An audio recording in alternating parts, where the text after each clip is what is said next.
policies, etc. So this, we have one of the most brilliant men amidst us here today to drive the conversation, and of course, women.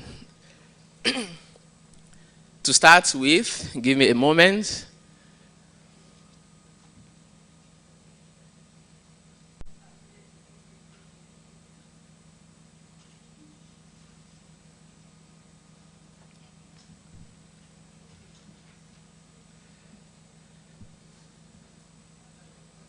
For the session, let me start by inviting, requesting the honor of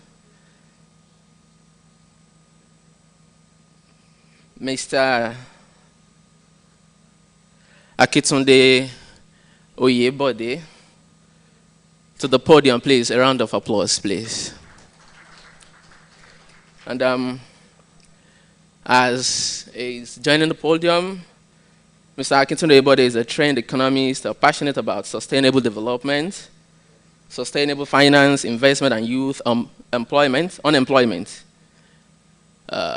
While expecting him, he began his career as a research assistant at the Lagos Business School and spent over a decade in banking roles with First City Monument Bank, FCMB, and Stanbic IBTCT Bank, where he served as the head of SME banking. In expecting his highly appreciated presence, Akin is the special advisor to the governor of Ekiti State on investment, trade, and innovations. Prior to this role, he was the pioneer executive secretary of the Lagos State Employment Trust Fund. Over there, he focused on promoting entrepreneurship by improving access to finance, strengthening the institutional capacity of micro, small, and medium enterprises. Please, Mr. Akitunde Oyebode, we are so glad, excited, ecstatic to have you amidst us today. You're highly welcome. Please, a round of applause once again. Moving quickly because we have to manage our time quite efficiently. Let me invite, joining Mr. Akin on the podium, a powerful man again, and that is Mr. Alfred Oko. Alfred is a governance and development expert. He currently works as a technical advisor to Director General of the Budget Office of the Federation, Nigeria. He leads on fiscal transparency and accountability initiatives of the BOF. A round of applause. Moving swiftly to the next person, I have similar honor to invite another powerful man, and that is Japhet Omojua, the founder and chief strategist at the Alpha Reach, a digital media company operating from Abuja and Lagos in Nigeria. As you all know, Omojua is a Nigerian thought leader, a former lecturer at the Free University Berlin. The profile is actually so long and fantastic. I move quickly to the next man, and please, I have the honor to call on Michael Famoroti. Michael is an economist and partner at Steers Business, a media and data company committed to providing expanding data-driven insights on Nigeria. Please, a round of applause.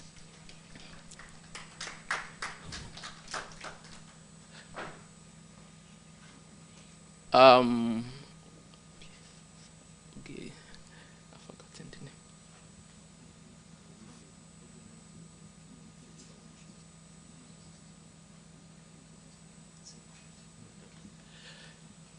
We consider it very imperative to have gender balance at our own session. Of course, I have to say that we had witnessed earlier here today sessions full of women without a singular man. Unfortunately, no one protested, but budget is quite conscious of, okay. I think we deserve a round of applause, especially from women. No. Okay. Thank you for that. Let me invite up here Mrs. Oge, the team lead of Faith Foundation. She is the most powerful. Everyone called here have been saying powerful, powerful. And I want to say that she is the most powerful of all. Please, a round of applause for her.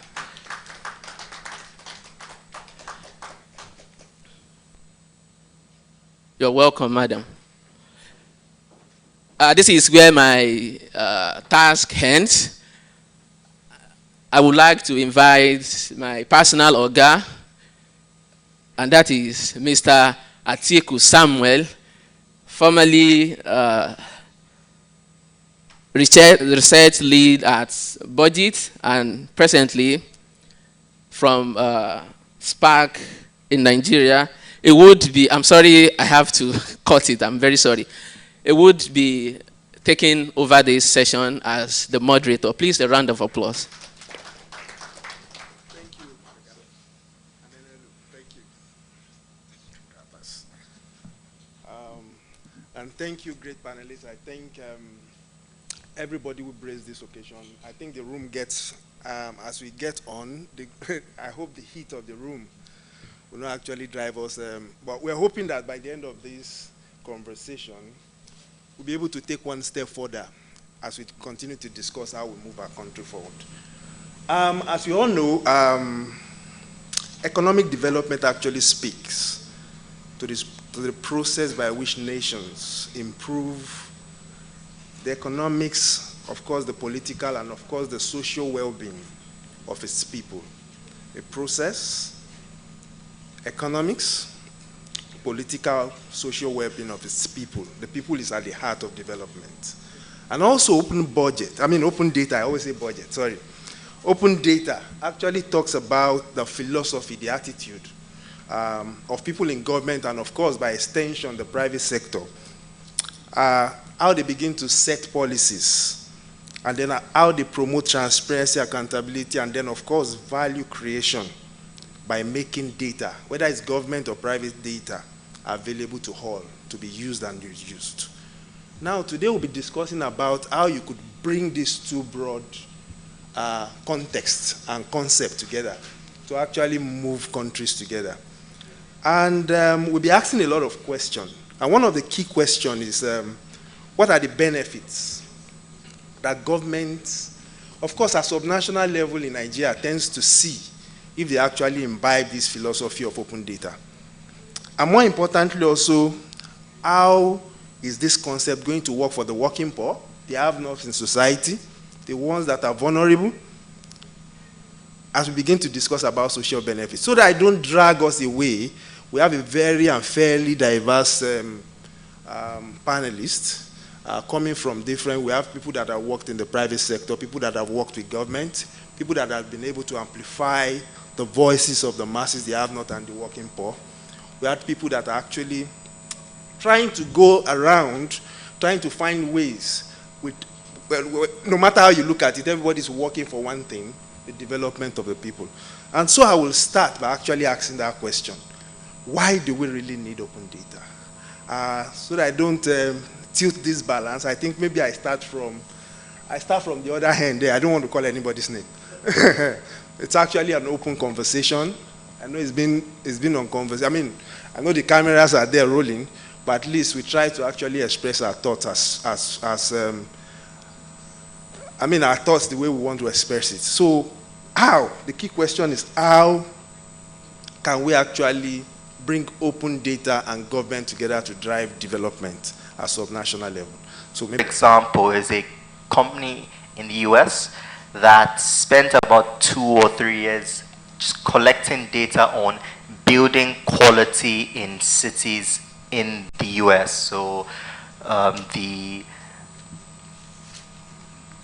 design, the things used in building and so on.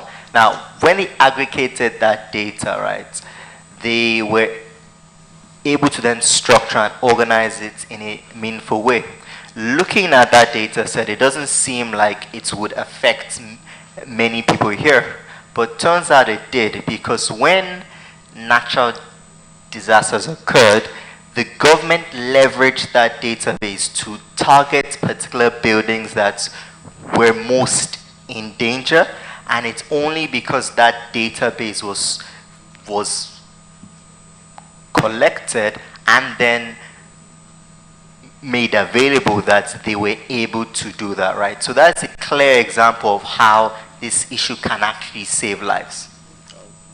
Okay, I think that's wonderful. I think I'll go straight. Sorry, please, I'm not doing this in any other.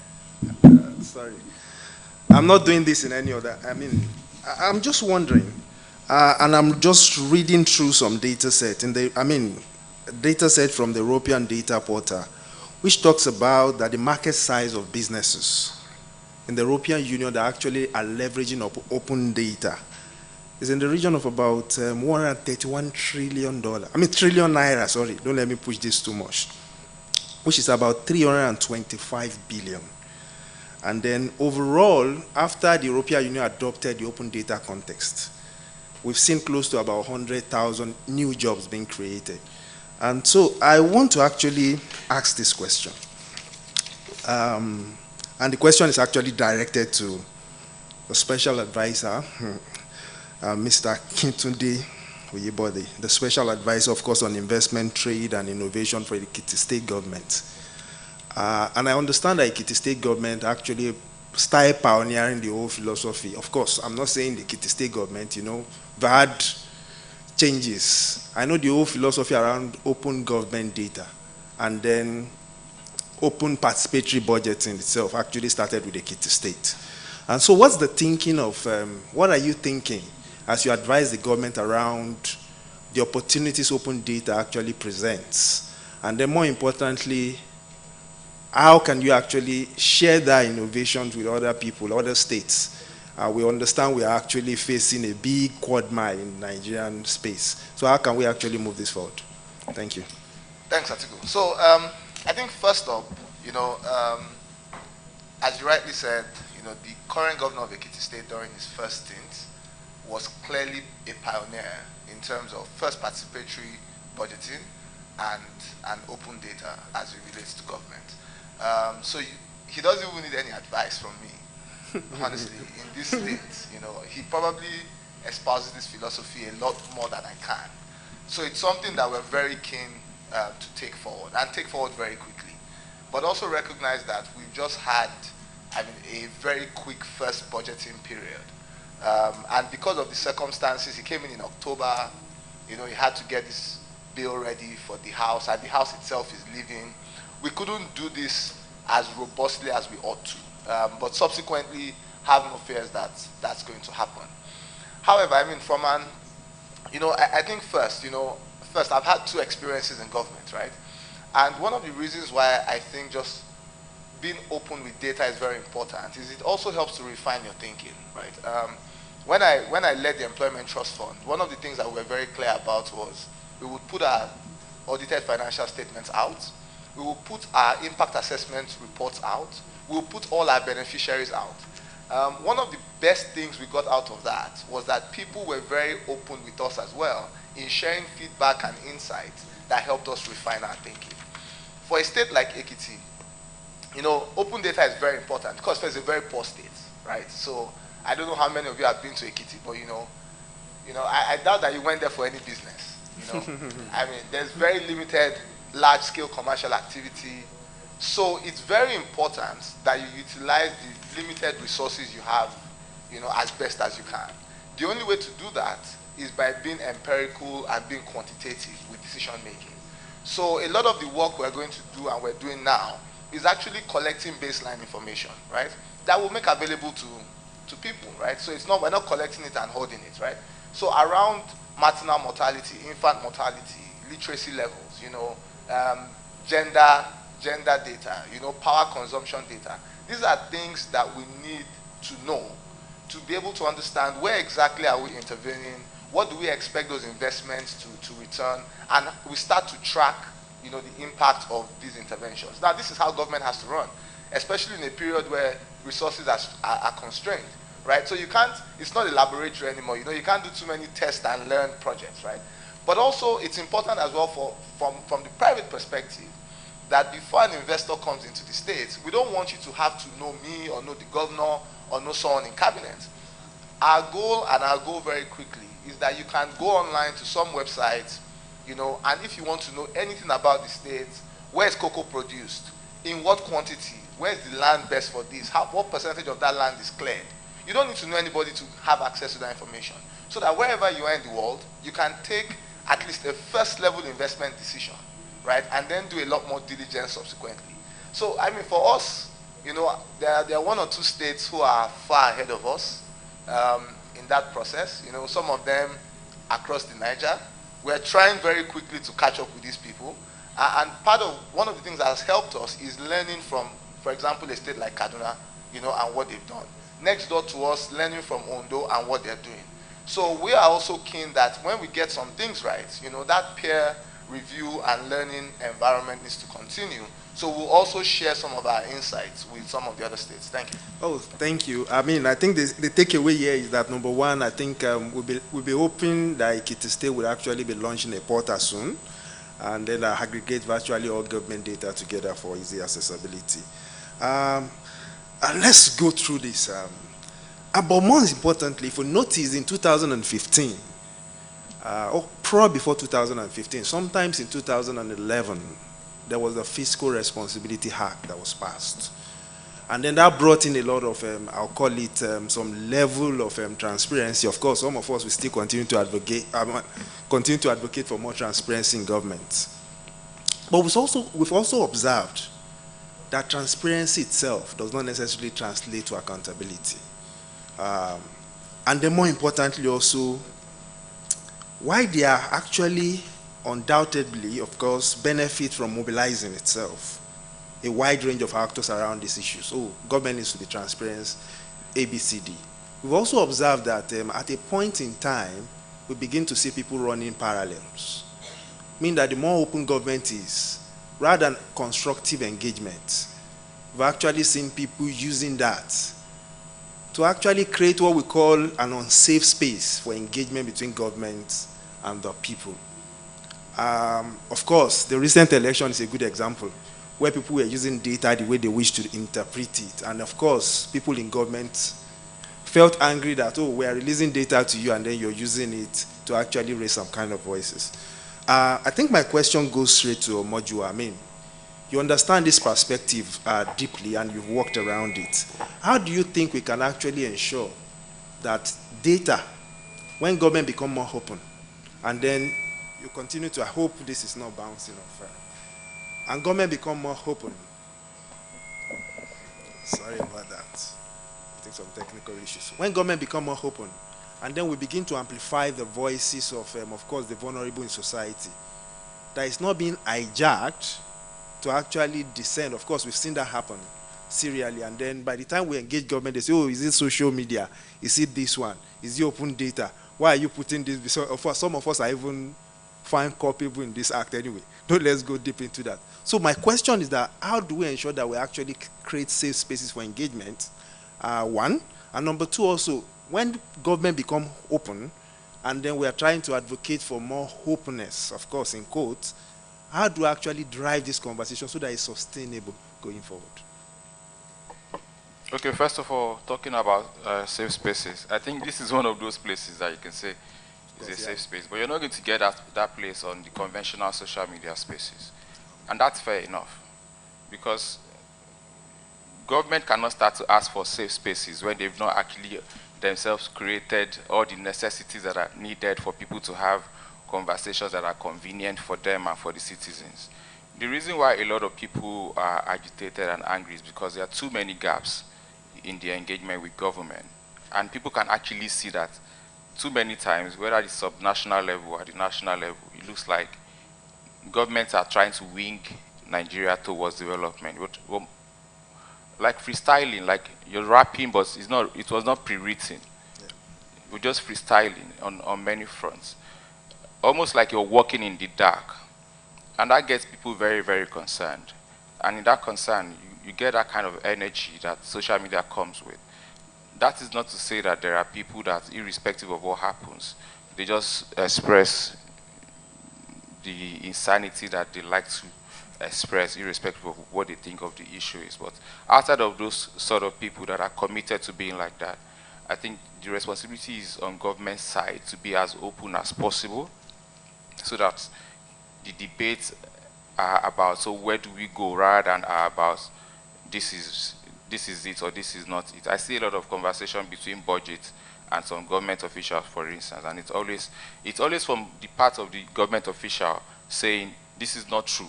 But you wouldn't have needed to say this is not true if you had put it on your website or you had made it available. So let's forget about having those safe spaces where you have millions of people gathered. It's almost impossible. But we can create micro spaces for those conversations, whether digitally or in places like that. I didn't get the essence of your second question. I think the context around that is, number one, you've been advocating, and many other people have been advocating for open data.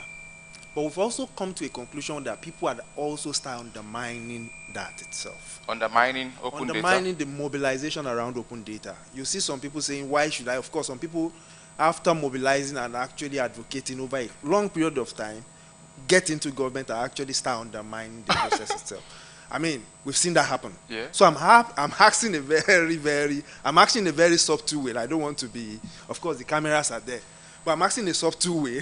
How do we ensure that, irrespective of all this quagmire, how do we continue to actually drive this conversation forward? Okay, first of all, we need to,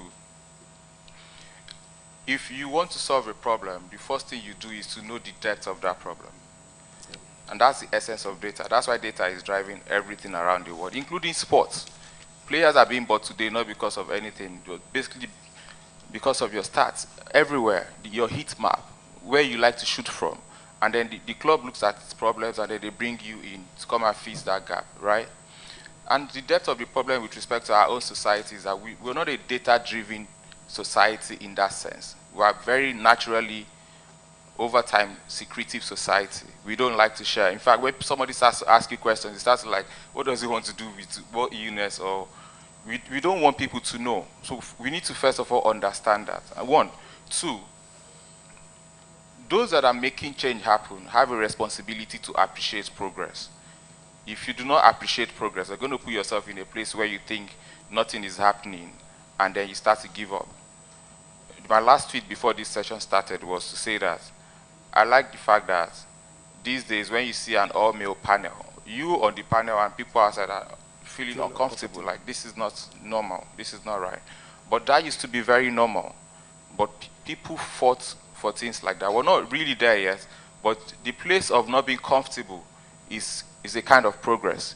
The fact that we have 4-1 is not good enough, irrespective of what happened before, but it's a kind of progress that we actually can notice that. So for the data conversation, to understand that we're not where we're supposed to be, 1. 2, we don't have a data culture, and we need to fight for that data. And that data culture is beyond give us data, we don't want data. It has to be normalized. We need to make people see that. For instance, the fact that we have organizations battling for us to get data from government and corporate organizations is not a normal situation. The normal situation should be the analysis of the data and what the data means, making people understand the data. We're going to get there, but before then, we need to have a situation where everybody starts to understand that it is normal to have that data. We should